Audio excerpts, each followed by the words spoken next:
বিশেষ করে যখন আমরা কোনো অনলাইন আর্টিকেল পড়ি, পেপার্স অর জার্নাল যে কোনো কিছুই হোক, আমরা এরকম দেখতে পাই যে একটা প্যারাগ্রাফের সামনে এরকম একটা বড় একটা অক্ষর থাকে। অর্থাৎ এই যে বড় যেটা অক্ষর আমি আপনাদের এখানে দেখাচ্ছি ডাব্লিউ, সেটা কিন্তু আসলে এই হোয়াট ইজ ড্রপ ক্যাপ এই লাইনের সাথে জড়িত। হোয়াট শব্দের ডাব্লিউটি বড় হয়ে এসেছে। তো এই যে সিচুয়েশন যেটা, এটাকেই আসলে ড্রপ ক্যাপ বলা হয়। তো আমরা যখন একটা মাইক্রোসফট ওয়ার্ডে কাজ করার সময় আমরা কিভাবে একটা ড্রপ ক্যাপ দেব, সেটা আজকে আমরা শিখবো। চলুন দেরি না করে কীভাবে সেটা করা যায় আমরা দেখি। দেখুন আমি এখানে র্যান্ডমলি কয়েকটা টেক্সট সিলেক্ট করেছি এবং সেগুলো পেস্ট করেছি এখানে। তো এখানে আমি দুটো প্যারাগ্রাফের মধ্যে তিনটাতে, একটাতে ডাব্লিউ নিয়েছি, একটাতে আই নিয়েছি এবং একটাতে সি নিয়েছি। সি অক্ষরটা যেমন চিলড্রেন লেখা রয়েছে, চিলড্রেনের সি যেটা অক্ষর রয়েছে সেটাকে আমি বড় করে দেখিয়েছি। তো আপনারা যদি চান এই যে জায়গায় চিলড্রেন রয়েছে সেটাও বড় করতে পারবেন, এখানের যে প্যারাগ্রাফ রয়েছে সেটাতে বড় করতে পারবেন, যে কোনো জায়গায় আপনারা এই যে সাপোজ এখানে উইথ লেখা রয়েছে, এই উইথের ডাব্লিউটা বড় করতে পারবেন আপনাদের ইচ্ছা অনুসারে। তো এটা করার জন্য আপনি কি করতে হবে, আপনি যেতে হবে এই ডিজাইন মাইক্রোসফটের মেনুবারে আপনি দেখতে পারবেন উপরে ফাইল, হোম এবং তারপরে যে অপশন সেটা রয়েছে ইনসার্ট।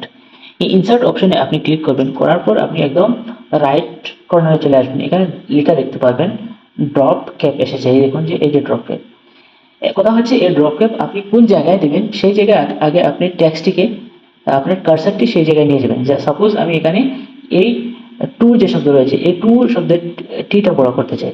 তো এটা করার জন্য আমি টু এর আগে আমার কার্সারটি নিয়ে রাখবো আগে থেকেই।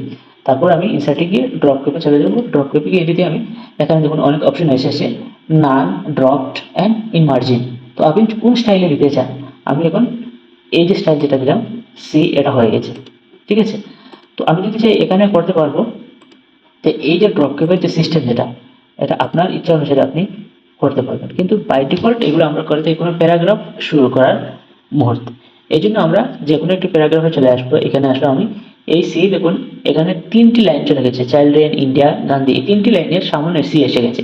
আসলে এই সিটা চাইল্ড্রেনের সি, তিনটি লাইন ড্রপ করেছে। এখন কথা হচ্ছে এই তিনটি লাইন কেন ড্রপ করলো।